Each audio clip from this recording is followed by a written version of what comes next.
because you have so many projects on hand right now. Look Let's at talk this project. Okay, this is my new project. I'm the project. Where's your sledgehammer? Where's your Triple H sledgehammer to knock down walls?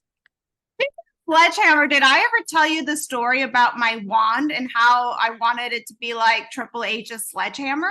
No, let's talk about that first Oh, then. great story. So I was traveling and we would go to stripper stores. And at the stripper stores, we would find our gear. It's just what we did back in the day. And so we're in there and it's like Halloween. And there's this like star wand for a costume. And I look at Tori Wilson and Victoria and I'm like, I'm going to use this. And this is going to be my new gimmick. And they're like, whatever, like get your costume, totally don't care. So we get to Raw that day and we're having a match. It was a tag team match and Fit Finley's in the ring. And I take my flimsy star wand down to the ring and I look at Fit and he's kind of like, what is this girl doing? And I'm like, I want to use my star wand like Triple H uses his sledgehammer. And he was just speechless, like, what does this girl think she's going to do? And it just, that belief just came to become, and I used that. Okay, maybe it's not as cool as a sledgehammer, but they turned that flimsy wand into a steel wand, like that really was like a weapon. And that steel wand like totally got over. And I was like, that was just such a cool story of like, seeing somebody you admire doing something and just coming up with your own idea and it getting over. Wow. Now I remember you having that wand, but did they sell that as a merchandise piece? You know what? They never did back then. And now so many people want to make the wand. So I actually got a shipment made.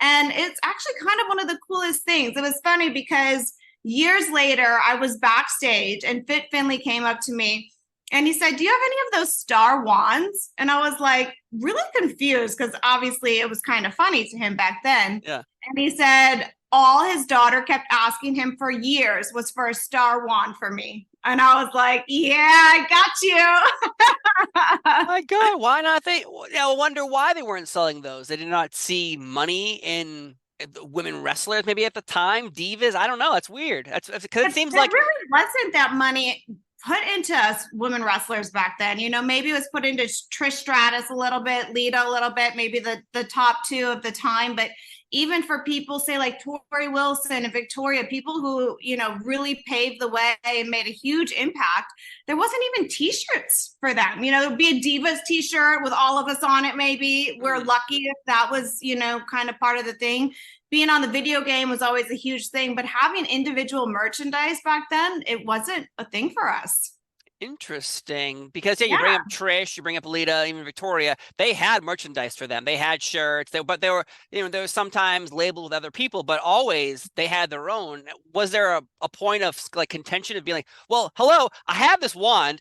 It's getting over. I'm the champion. People are enjoying me. Go daddy, Playboy. Like there's money on the table here. Why am I not seeing more money in my pockets? Yeah, back then you're just so into your craft, or for me anyways, I was so new and learning on the road and growing every part of my character and my wrestling skill that was kind of the last thing on my mind.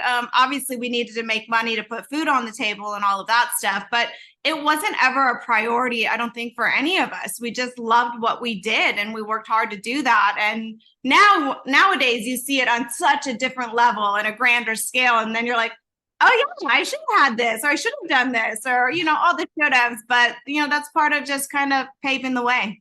Of course, because I remember as a child going to see Al Snow at a wrestling event, and they were not selling like the actual mannequin head. They were selling foam heads that someone had to have a marker and like, help me backwards on it. And I convinced my father to buy me one. My dad's like, yeah, you need this? Like it's not the head you see. They'd be like them selling you a wand, like, but it's not a wand. It's like, oh, it's just a stick. It's Candice Michelle's stick. Like, but that's not what she has. She has a wand. Wow. Well, I see you got some really cool stuff in the background there so that's awesome. Yeah. Well, I've been a wrestling fan as long as I can remember, so I have ridiculous amounts of things. I have magazines like his one, Bruce Survivor Beefcake. This is from what's this? Oh wow, May 1990. So like these are, it looks like these are printed yesterday. So a lot of this stuff, I have a lot of stuff. So when I die, and my wife's like, "What am I gonna do with all this stuff?" I'm like, I don't know. Yeah. Keep it. It'll be worth money. It is worth money.